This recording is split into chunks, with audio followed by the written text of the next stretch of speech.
పూర్తి వివరాల కోసమై స్క్రీన్ మీద కనిపిస్తున్న మొబైల్ నెంబర్ కాల్ చేయండి.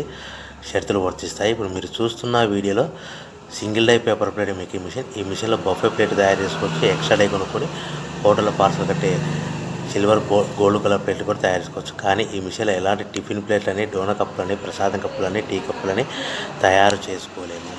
కేవలము బఫే ప్లేట్లు లేదా పల్చడి పతలా ప్లేట్స్ మాత్రమే తయారు చేసుకోవచ్చు. రా మెటీరియల్ విషయానికి వస్తే రేట్లు మార్పులు చేర్పులు ఉంటాయి కాబట్టి మీరు స్క్రీన్ మీద కనిపిస్తున్న మొబైల్ నెంబర్ మీద కాల్ చేసి వివరాలు తెలుసుకోవాల్సిందిగా మీకు తెలియజేస్తున్నాను. సో ఈ మిషన్కి 1 HP మోటార్ వస్తుంది. ఈ మిషన్లో మనం ఇంటి కరెంట్ మీటర్ కాకుండా దీనికి సపరేట్గా కమర్షియల్ కేటగిరీ 2 మీటర్ ఫిట్ చేసుకోవాల్సిందిగా మీకు అందరికీ తెలియజేస్తున్నాను. సో మన ఇంట్లో వ్యాపారం ఎలా మొదలు పెట్టాలి, ఎంత పెట్టుబడి పెట్టాలి, లాభాలు ఎంత వస్తాయనే విషయానికి మీరు స్క్రీన్ మీద కనిపిస్తున్న మొబైల్ నెంబర్ కాల్ చేసి పూర్తి వివరాలు తెలుసుకోవాల్సిందిగా మీకు అందరికీ సలహా ఇస్తున్నాను. సో ఎవరైతే మిషన్ కొనుక్కొని రా మెటీరియల్ కొనుక్కొని తయారు చేసుకున్న ప్లేట్స్ మీరు సొంతంగా అమ్ముకునే విధానం ఉంటేనే వ్యాపారం మొదలు పెట్టవలసిందిగా మీకు అందరికీ సలహా ఇస్తున్నాను.